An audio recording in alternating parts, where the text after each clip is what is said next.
ते आपल्या चाचा गुरुच्या, आता मराठी भाषेत कळावं म्हणून सांगतो तुम्हाला, चुलत्याच्या कार्यक्रमाला पुतण्या हजर आहे. तुम्हाला कळावं म्हणून चुलत्याच्या कार्यक्रमाला पुतण्या हजर आहे. हे संन्यास परंपरेनुसार पाटण करजी.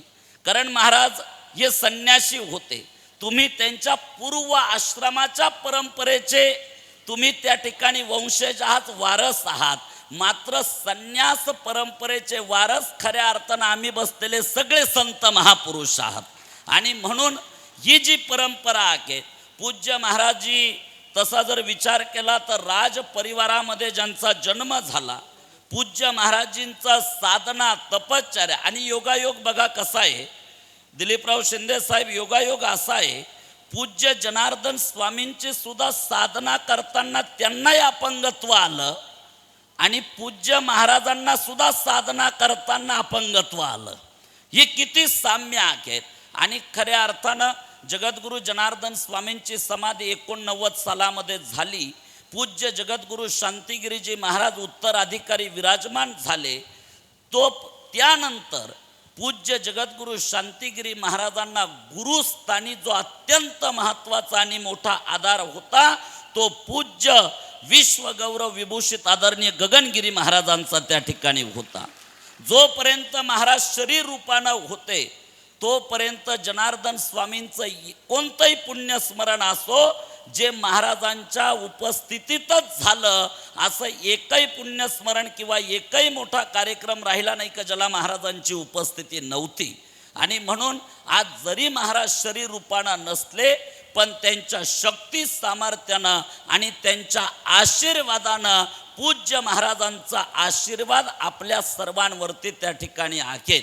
आणि म्हणून या समस्त सप्ताह समितीनं इतकं भव्य आयोजन, इतकं दिव्य आयोजन, ज्यामध्ये अखंड अन्नक्षत्र असेल, अन्नक्षत्र या ठिकाणी सुरू आहे. संत मंतांचं दर्शन, आशीर्वचन, कथा, कीर्तन हे सर्व काही या ठिकाणी उपस्थित आहेत. मी आपल्या कृषी प्रदर्शन सुद्धा या ठिकाणी शेतकऱ्यांकरता आयोजित त्या ठिकाणी केलेलं आहेत. असे सुंदर उपक्रम, यज्ञ सुरू आहेत, जागर सुरू आहेत, असे सुंदर उपक्रम या समितीनं केले. म्हणून या समितीला मनापासून या ठिकाणी धन्यवाद देतो. आणि विशेष महाराजांनी आखाड्यामध्ये महाराजांचा प्रवेश झाला आणि प्रत्येक कुंभामध्ये महाराज प्रामुख्यानं सहभागी असायचे. ती परंपरा या सर्व भक्त मंडळीने अखंडपणे सुरू ठेवली. मला आठवतंय आबासाहेब, प्रयागच्या कुंभामध्ये सुद्धा पूज्य महाराजांच्या नावानं आपण खूप मोठा समिष्टी भंडारा त्या ठिकाणी भक्त परिवारानं आत्ता केला. आणि त्याच प्रयागच्या कुंभामध्ये महाराजांचे आशीर्वाद असतील, जनार्दन स्वामींचे आशीर्वाद असतील, ज्यांच्या आशीर्वादानं पूज्य शांतिगिरीजी महाराज समस्त आखाड्याच्या संतांच्या मान्यतेनं जगद्गुरु पदावरती त्या ठिकाणी विराजमान झाले. आणि म्हणून तुम्ही तर जुने व्हिडिओ, जुने फोटो जर बघितले तर तो काळ विशेष होता. दिलीपरावांचं एक मार्गदर्शन करण्याचा एक व्हिडिओ तो बघितला. मी आल्या आल्या त्यांना म्हणलं, आत्तापर्यंत खूप कथा झाल्या, एखाद्या अधिक मासामध्ये महाराजांच्या जीवनचरित्रावर कथा होऊ द्या.